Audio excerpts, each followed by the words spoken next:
प्रिय विद्यार्थियों, नमस्कार, आदाब। पहले सप्ताह के चौथे व्याख्यान में मैं डॉक्टर गुलाम फरीद साबरी आप सभी का स्वागत करता हूं। अभी तक हम लोग भाषा की परिभाषा, उसके स्वरूप, विशेषताओं और भाषा के प्रकारों पर बातचीत कर चुके हैं। हमने देखा कि भाषा के मौखिक, लिखित और सांकेतिक 3 प्रकार होते हैं। आज के व्याख्यान में हम भाषा के विविध रूपों पर चर्चा करेंगे। भाषा के विविध रूपों में राष्ट्रभाषा, जनभाषा, संपर्क भाषा, राजभाषा और संचार भाषा आती हैं। इनमें से आज हम राष्ट्रभाषा और जनभाषा पर बातचीत करेंगे। इस विषय के अध्ययन के बाद आप राष्ट्रभाषा क्या है यह जान सकेंगे। कोई भाषा राष्ट्रभाषा कैसे बनती है इससे परिचित होंगे और साथ ही जनभाषा को भी जान सकेंगे। तो आइए शुरू करते हैं चौथा व्याख्यान, भाषा के विविध रूप, राष्ट्रभाषा एवं जनभाषा। किसी भी भाषा का प्रारंभिक रूप बोली होती है।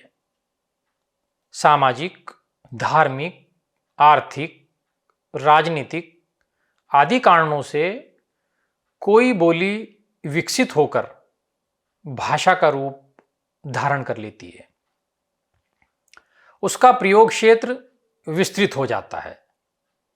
भिन्न भिन्न बोलियों के प्रयोक्ता समाज जीवन के विभिन्न क्षेत्रों में उस भाषा का प्रयोग करने लगते हैं। विद्वानों के प्रयासों से भाषा के रूप को स्थायित्व मिलता है और इसका एक आदर्श तथा मानक रूप बन जाता है। शिष्ट जन उस मानक रूप का प्रयोग करने लगते हैं तथा सामान्य जन कुछ क्षेत्रीय प्रभावों के साथ उस भाषा का प्रयोग करने लगते हैं। धीरे धीरे उन्नत होकर यह मानक भाषा संपूर्ण राष्ट्र की सामाजिक और सांस्कृतिक विरासत का प्रतिनिधित्व करने लगती है। उस क्षेत्र के निवासियों का उस भाषा के प्रति भावात्मक लगाव हो जाता है। वे अन्य राष्ट्रीय प्रतीकों के समान ही उसके प्रति गौरव की भावना रखने लगते हैं। तब उस भाषा को राष्ट्रभाषा कहा जाता है। इसे और स्पष्ट रूप में समझने के लिए राष्ट्रभाषा की एक परिभाषा देखते हैं। डॉक्टर भोलानाथ तिवारी के शब्दों में, डॉक्टर भोलानाथ तिवारी राष्ट्रभाषा के संबंध में लिखते हैं, जब कोई आदर्श भाषा बनने के बाद भी उन्नत होकर और भी महत्वपूर्ण बन जाती है तथा पूरे राष्ट्र या देश में अन्य भाषा क्षेत्र तथा अन्य भाषा परिवार क्षेत्र में भी उसका प्रयोग सार्वजनिक कामों आदि में होने लगता है, तो वह राष्ट्रभाषा का पद पा जाती है। तो राष्ट्रभाषा के संबंध में इस परिभाषा से यह स्पष्ट है कि जिन देशों में किसी एक भाषा का प्रयोग होता है, वहाँ की भाषा राष्ट्रभाषा का पद आसानी से प्राप्त कर सकती है। लेकिन भारत जैसे बहुभाषा भाषी देश में या अन्य देशों में जहाँ पर बहुत सारी भाषाएं बोली जाती हैं, वहाँ राष्ट्रभाषा का स्वरूप उतना स्पष्ट नहीं हो पाता। ऐसे देशों के निवासी अपनी क्षेत्रीय भाषा के प्रति भी भावनात्मक लगाव रखते हैं और उसकी प्रगति के लिए प्रयासरत रहते हैं। कभी कभी ऐसी स्थिति में भाषाई प्रतिस्पर्धा भी दिखाई देती है। हिंदी भारत के अधिकांश भूभाग के निवासियों की भाषा है। अब राष्ट्रभाषा के रूप में हिंदी कैसे विकसित हुई, इसके स्वरूप को लेकर हमें कुछ चर्चा करनी होगी। राष्ट्रभाषा के स्वरूप से तात्पर्य है सर्वसाधारण से लेकर शिक्षित वर्ग तक सबके द्वारा प्रयुक्त की जाने वाली भाषा का सर्वमान्य रूप। इसका प्रयोग भारत के अधिकांश भूभाग में किया जाता है। पश्चिम में राजस्थान, हरियाणा से लेकर उत्तर में हिमाचल प्रदेश और पूर्व में बिहार, झारखंड तथा छत्तीसगढ़ तक प्राय सभी इसका प्रयोग करते हैं। और लगभग 11वीं शताब्दी से ही भारत के अधिकांश भूभाग में हिंदी बोली जाती रही है। सन 1915 ईस्वी में भरूच में होने वाले गुजरात शिक्षा परिषद के अधिवेशन के सभापति पद से गांधी जी ने जो भाषण दिया था, उसमें उन्होंने स्पष्ट कर दिया था कि कौन सी भाषा भारत की राष्ट्रभाषा बन सकती है। गांधी जी के विचार में राष्ट्रभाषा के कुछ लक्षण होने चाहिए। जैसे उन्होंने अपने भाषण में कहा था कि यह जरूरी है कि भारतवर्ष के बहुत से लोग उस भाषा को जानते हों, उस भाषा के द्वारा भारतवर्ष का आपसी धार्मिक, आर्थिक और राजनीतिक व्यवहार संभव हो। राष्ट्र के लिए वह भाषा आसान होनी चाहिए, अमलदारों के लिए वह भाषा सरल होनी चाहिए और उस भाषा का विचार करते समय किसी क्षणिक या अल्पस्थायी स्थिति पर जोर नहीं देना चाहिए। तो गांधी जी के अनुसार अंग्रेजी भाषा में इनमें से एक भी लक्षण नहीं है। ढंग से विचार करने पर हम देखेंगे कि आज भी अमलदारों के लिए यह भाषा सरल नहीं है। दूसरे लक्षण पर विचार करने पर हमें पता चलता है कि जब तक अंग्रेजी भाषा को हमारा जन समाज बोलने न लग जाए, जब तक यह मुमकिन न हो, तब तक हमारा धार्मिक व्यवहार अंग्रेजी में चल ही नहीं सकता। समाज में अंग्रेजी का इस हद तक फैल जाना नामुमकिन मालूम होता है। तीसरा लक्षण, अंग्रेजी में हो ही नहीं सकता क्योंकि वह भारतवर्ष के बहुजन समाज की भाषा नहीं है। चौथा लक्षण भी अंग्रेजी में नहीं है क्योंकि सारे राष्ट्र के लिए वह उतनी आसान नहीं है। पांचवा यह है कि अंग्रेजी को राष्ट्रभाषा बनाना स्वयं को एवं अपनी भाषा को अक्षम सिद्ध करना है।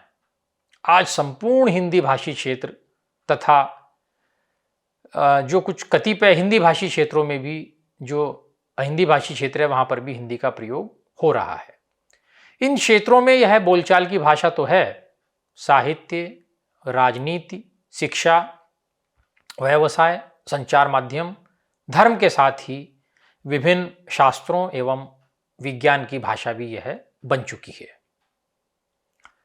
हिंदी भारतीयों की आस्था, रीति रिवाज की भाषा है।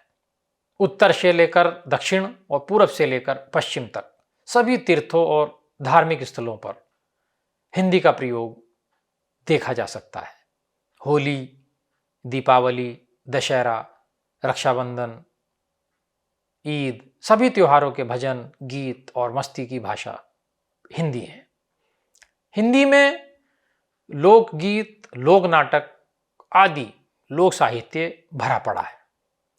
अलग अलग प्रदेशों के लोगों की आशा, आकांक्षाओं, स्वप्न तथा निराशा को व्यक्त करने में राष्ट्रभाषा हिंदी पूरी तरह सफल है।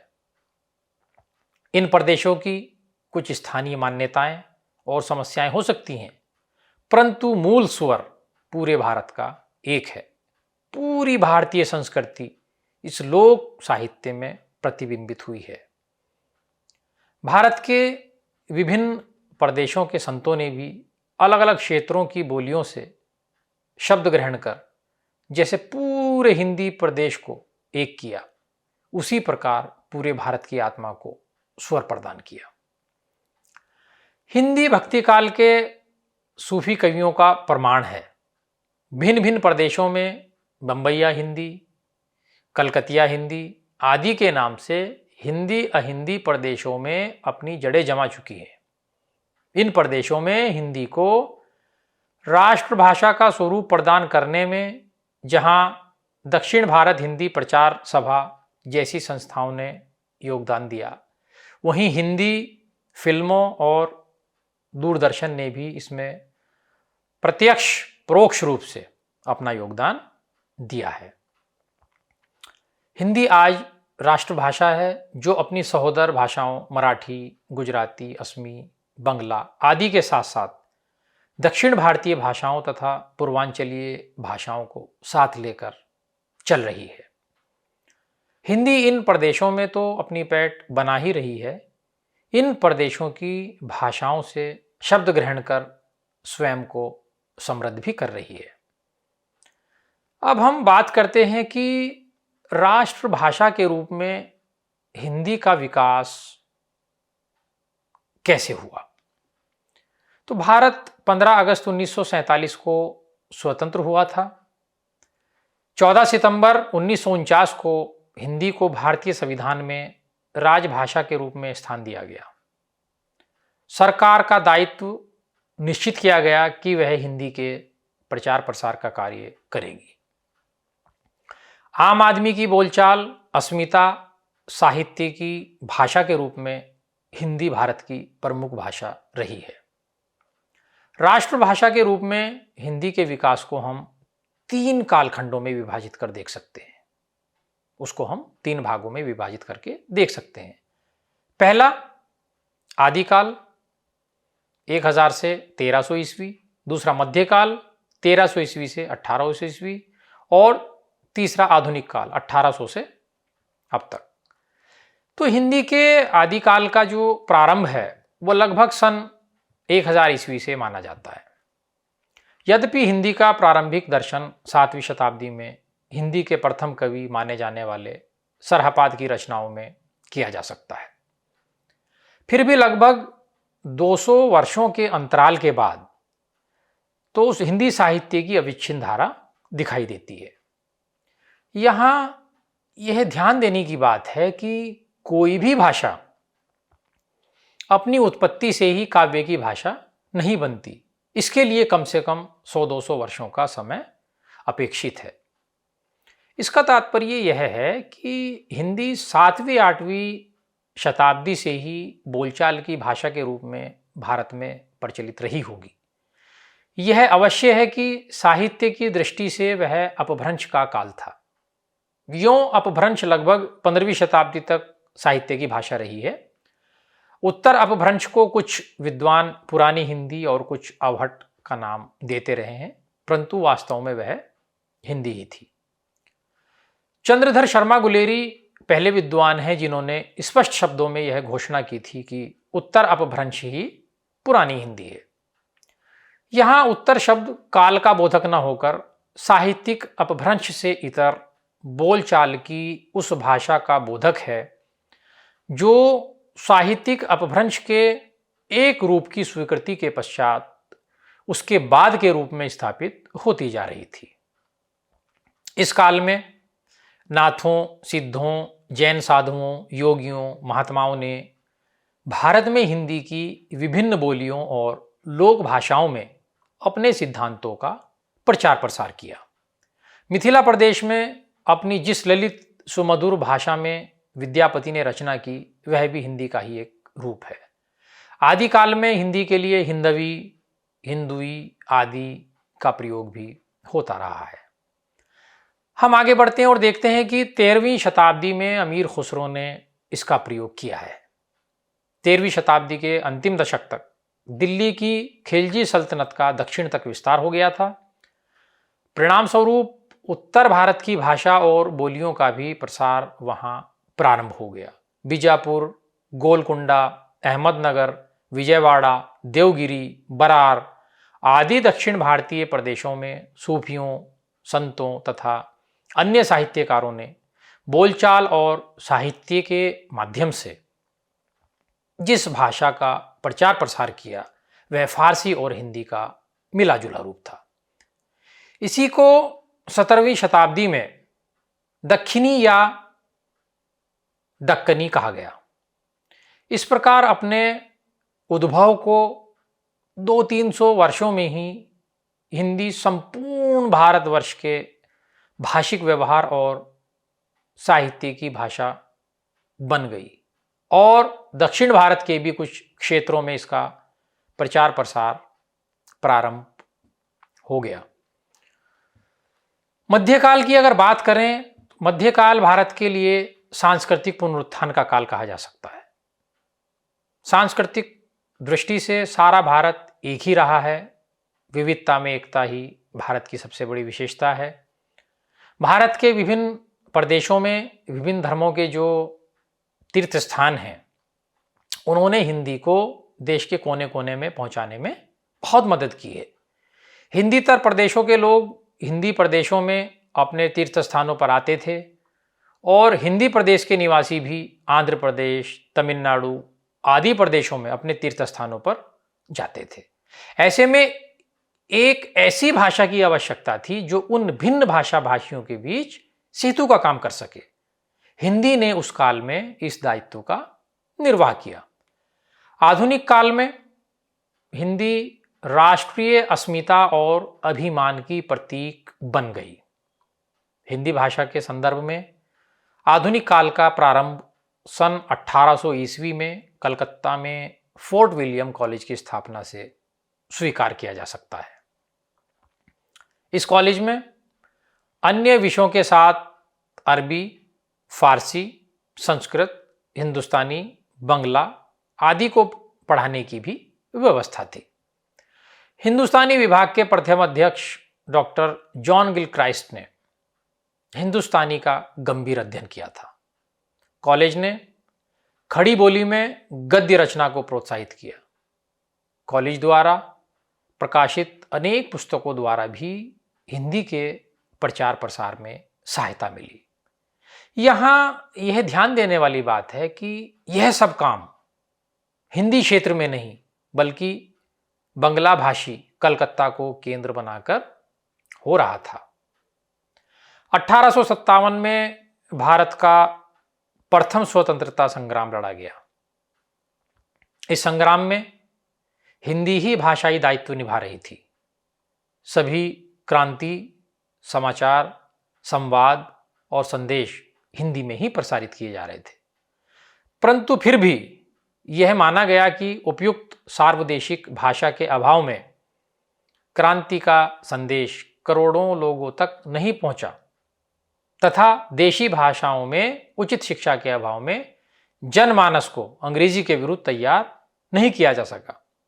फलतः आगे चलकर राष्ट्रीय आंदोलन के उन नायकों ने यह अनुभव किया कि हिंदी के प्रचार प्रसार से ही देश की स्वाधीनता में मदद मिल सकती है। इस संबंध में हिंदीतर प्रदेशों के लोगों ने नेतृत्व की बागडोर संभाली। इस समय जिन चिंतकों नेताओं ने हिंदी की राष्ट्रभाषा के रूप में कल्पना की, उनमें केशव चंद्र सेन प्रमुख हैं। सन 1916 के लगभग जब गांधी जी राष्ट्रीय परिदृश्य पर आए, गुजराती भाषी महात्मा गांधी ने स्वाध्याय से हिंदी का ज्ञान प्राप्त किया था। वे जानते थे कि हिंदी के बिना देश को एक कर अंग्रेजों के विरुद्ध सफल आंदोलन नहीं चलाया जा सकता। सन 1925 में कांग्रेस ने यह प्रस्ताव पास किया कि कांग्रेस की महासमिति का और कार्यकारिणी समिति का कामकाज आमतौर पर हिंदुस्तानी में चलाया जाएगा। इस घोषणा से हिंदुस्तानी आंदोलन को पर्याप्त बल मिला। राजगोपालाचारी भी हिंदी के प्रबल समर्थक थे। ब्रह्म समाज के संस्थापक राजा राम मोहन राय मानते थे कि केवल हिंदी ही अखिल भारतीय भाषा बन सकती है। आर्य समाज के संस्थापक महर्षि दयानंद सरस्वती मूलतः गुजराती थे, परंतु अपने भाषणों, ग्रंथों, लेखों में उन्होंने हिंदी को वरीयता दी। पंडित मदन मोहन मालवीय, गोस्वामी गणेश दत्त तथा श्रद्धाराम फिल्लौरी आदि ने पंजाब में हिंदी की लगभग 200 सायकालीन पाठशालाओं की स्थापना, लाहौर से विश्व बंधु हिंदी दैनिक का प्रकाशन तथा रोचक उपदेशों एवं व्याख्यानों द्वारा हिंदी सेवा का काम किया। महाराष्ट्र में प्रार्थना समाज के महादेव गोविंद रानाडे के अतिरिक्त थियोसॉफिकल सोसाइटी की श्रीमती एनी बेसेंट ने भी हिंदी का समर्थन किया। श्रीमती एनी बेसेंट ने हिंदी को सर्वाधिक प्रचलित भारतीय भाषा स्वीकार करते हुए उसे राष्ट्र की एकता का मुख्य साधन माना। स्वतंत्रता के बाद भी राष्ट्रभाषा के हिंदी के विकास का कार्य चलता रहा। सच तो यह है कि आज इसकी गति तीव्र हुई है।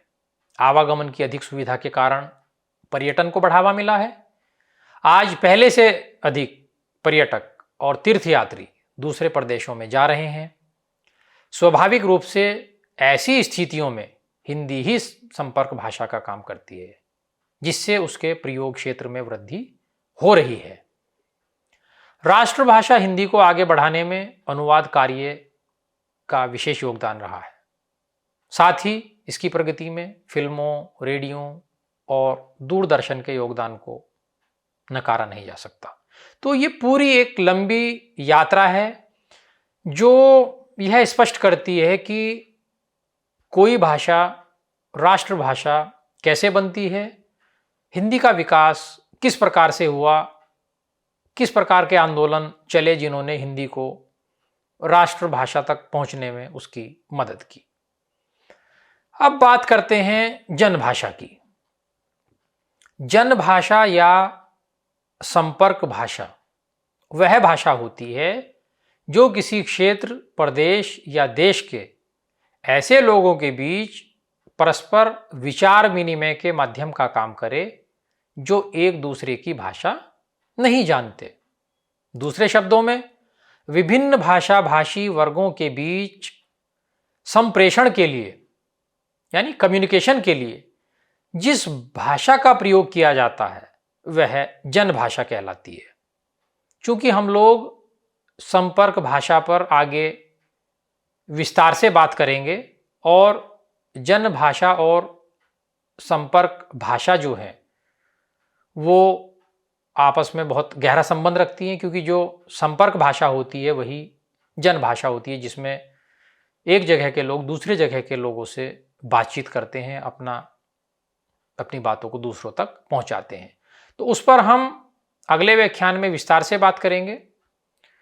तो मुझे आशा है कि राष्ट्रभाषा का अर्थ, परिभाषा, स्वरूप और राष्ट्रभाषा का विकास किस प्रकार हुआ, इस बात को आप अच्छे से समझ गए होंगे। अब मैं आपके सामने व्याख्यान के अंत में जो हमारा तीसरा व्याख्यान था उस पर आधारित जो प्रश्न थे उनके उत्तर मैं आपको बता देता हूं। प्रश्न 1 द, प्रश्न 2 अ, प्रश्न 3 स, प्रश्न 4 ब, प्रश्न 5 ब। अब आपके सामने स्वयं मूल्यांकन के लिए आज के व्याख्यान पर आधारित कुछ बहुविकल्पीय प्रश्न हैं, जिनके माध्यम से सही विकल्पों का चयन करके आप अपना स्वयं मूल्यांकन कर सकते हैं। तो पहला प्रश्न है, गुजरात शिक्षा परिषद का भरूच अधिवेशन हुआ था अ 1914 में, ब 1915 में, स 1916 में, द 1917 में। प्रश्न 2, फोर्ट विलियम कॉलेज की स्थापना हुई अ मद्रास में, ब महाराष्ट्र में, स कलकत्ता में, द दिल्ली में। प्रश्न 3, अपभ्रंश को पुरानी हिंदी नाम किसने दिया अ जॉर्ज ग्रियर्सन, ब बाबू गुलाब राय, स श्याम सुंदर दास, द चंद्रधर शर्मा गुलेरी। प्रश्न 4, ब्रह्म समाज के संस्थापक हैं? अ. राजा राम मोहन राय, ब. रामकृष्ण परमहंस, स. स्वामी विवेकानंद, द. मदन मोहन मालवीय। पांचवा और अंतिम प्रश्न है, महादेव गोविंद रानाडे द्वारा किसकी स्थापना की गई? अ. आर्य समाज, ब. थियोसोफिकल सोसाइटी, स. प्रार्थना समाज और द. ब्रह्म समाज। धन्यवाद।